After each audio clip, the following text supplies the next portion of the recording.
जोहार संगवारी हो, स्वागत है आप सभी का छत्तीसगढ़िया न्यूज चैनल में। आइए आपके साथ करते हैं आज के खबरों की शुरुआत छत्तीसगढ़ की सबसे पहली बड़ी खबर के साथ। इससे पहले छत्तीसगढ़ से हैं आप और रोजाना देखना चाहते हैं छत्तीसगढ़ के समाचार, नीचे लाल कलर के बटन को दबा करके चैनल को सब्सक्राइब कर लेना है। पहली बड़ी खबर, छत्तीसगढ़ में चाकू की नोक पर छात्र के अपहरण के सनसनीखेज मामला सामने आया है। मामले में नया और हास्यप्रद मोड़ आ गया जब परीक्षा के डर से छात्र ने अपहरण की झूठी कहानी रची थी। वह परीक्षा नहीं देना चाहता था क्योंकि उसने परीक्षा की तैयारी नहीं की थी। अपराध की खबर के बाद परीक्षा के समय छात्र स्कूल भी पहुंचा और रोते हुए प्राचार्य को बताया कि चाकू की नोक पर मेरा अपहरण हो गया था, मैं किसी तरह से भागकर स्कूल आया हूँ। प्राचार्य ने इसकी सूचना पुलिस को दी। सूचना मिलते ही पुलिस स्कूल पहुंची, तब जाकर अपहरण की झूठी कहानी का खुलासा हुआ। मामला उरगा थाना क्षेत्र का बताया जा रहा है। आपको बता दें कि मिली जानकारी के अनुसार तिलकेजा निवासी अजय यादव 15 वर्षीय गांव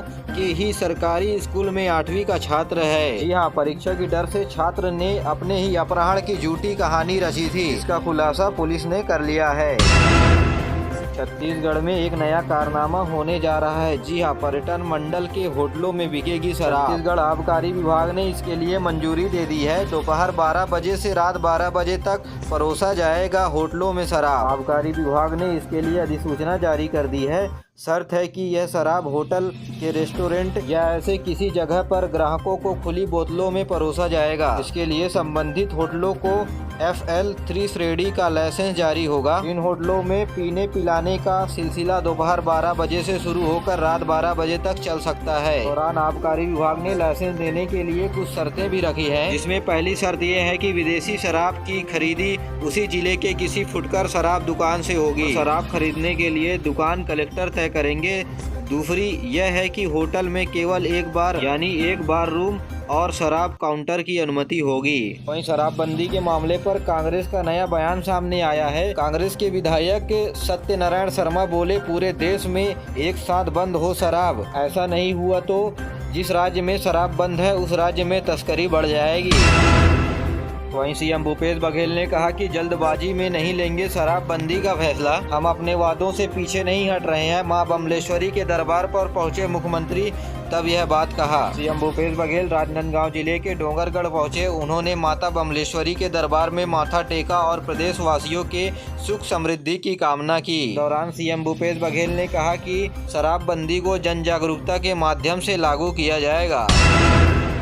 छत्तीसगढ़ के शासकीय विभागों में होने वाली खरीदी के लिए जेम पोर्टल यानी गवर्नमेंट ई मार्केट फ्लड से पिछले एक साल में 1 लाख करोड़ से भी ज्यादा का लेन देन हुआ है। जेम के माध्यम से आप 1 लाख करोड़ से अधिक का लेन देन कर सकते हैं। ये पूरे देश में खरीदारों और विक्रेताओं समेत सभी हितधारकों के समर्थनों पर ही पूर्ण हुआ है। जेम पोर्टल के मैनेजिंग डायरेक्टर आयुष अग्रवाल ने बताया कि जेम कॉन्टेक्टलेस, पेपरलेस और कैशलेस है, दक्षता समावेशिता के नियम पर आधारित है।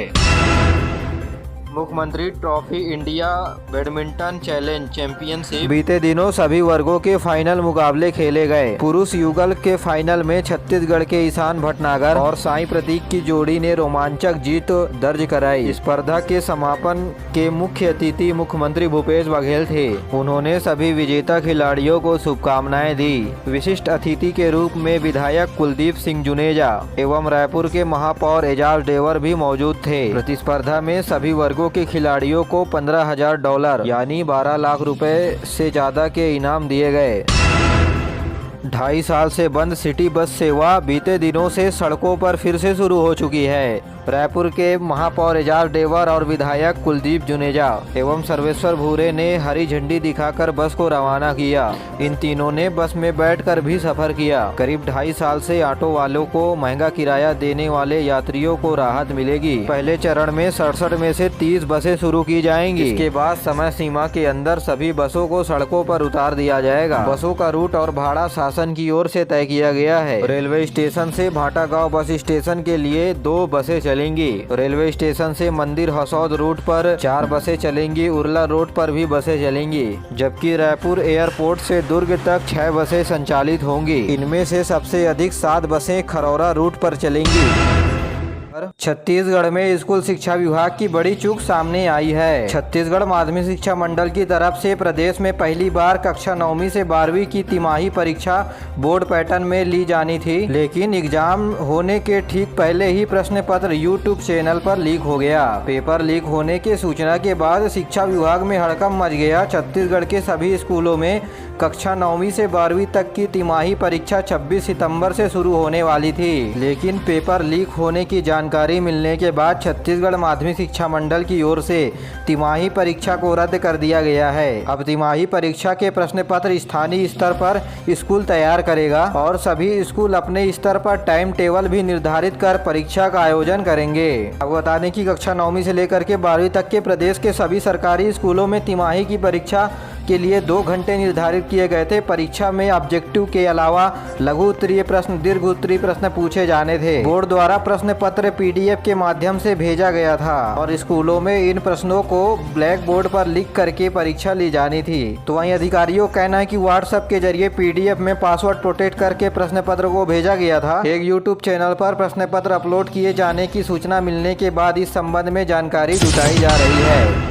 छत्तीसगढ़ के घरों में अब बिजली पाने के लिए बिजली मीटर को मोबाइल रिचार्ज की तरह रिचार्ज करवाना पड़ेगा। जी हां, लोगों को जितना बिजली का इस्तेमाल करना पड़ेगा उतना ही रिचार्ज करवाना पड़ेगा। और इस योजना को लागू करने के लिए प्रदेश के 56 लाख घरों में लगेंगे स्मार्ट मीटर। छत्तीसगढ़ राज्य विद्युत कंपनी के द्वारा जनवरी 2023 में होगी इस योजना की शुरुआत। पहले चरण में रायपुर की आसपास इलाकों में होगी इसकी शुरुआत। यहाँ बिजली कंपनी के द्वारा छत्तीसगढ़ में मीटर बदलकर उसकी जगह पर डिजिटल मीटर लगाने के लिए टेंडर जारी कर दिया गया है। नवंबर तक टेंडर फाइनल होगा तथा सूत्रों के मुताबिक जनवरी से पहले राजधानी के घरों में मौजूद बिजली मीटरों को बदलकर डिजिटल मीटर लगाने की शुरुआत हो जाएगी। देखिए, जिनके यहाँ ये मीटर लगेंगे उन्हें मोबाइल की तरह बिजली के भी प्रीपेड रिचार्ज करवाना होगा। मीटर में जितनी राशि रिचार्ज की जाएगी बिजली उतनी ही चलेगी और रिचार्ज खत्म होने पर बिजली बंद हो जाएगी। यह मीटर सभी व्यापारिक संस्थाओं के साथ साथ उद्योगों में भी अनिवार्य रूप से लगेंगे। इसकी वजह से प्रदेश में बिजली बचेगी और खपत भी कम होगा।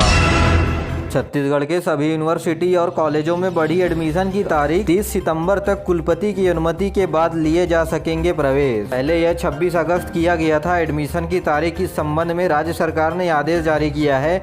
आदेश में कहा है कि छात्रों को लाभ देखते हुए फैसला लिया गया है। यह 12वीं पास करने वाले जो छात्र छात्राएं अब तक किसी भी कॉलेज में एडमिशन नहीं लिए हैं उनके लिए उच्च शिक्षा विभाग ने कॉलेज में एडमिशन की तारीख बढ़ाकर 30 सितम्बर कर दी है। गौरतलब है कि छात्रों की भविष्य की चिंता करते हुए शिक्षा विभाग ने यह फैसला लिया है।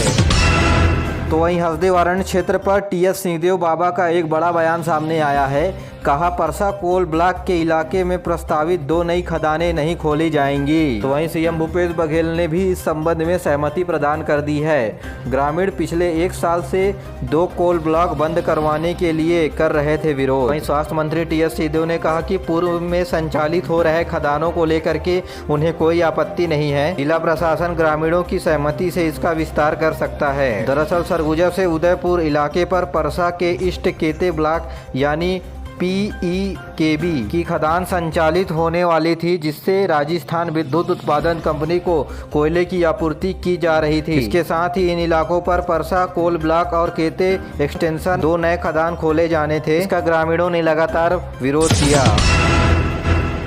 आज के लिए बस इतना ही। वीडियो पसंद आए तो वीडियो को लाइक करें, चैनल को सब्सक्राइब करें और अपने दोस्तों के साथ जरूर शेयर करिए। दीजिए मुझे इजाजत, मिलते अगले वीडियो में। तब तक के लिए जय हिंद।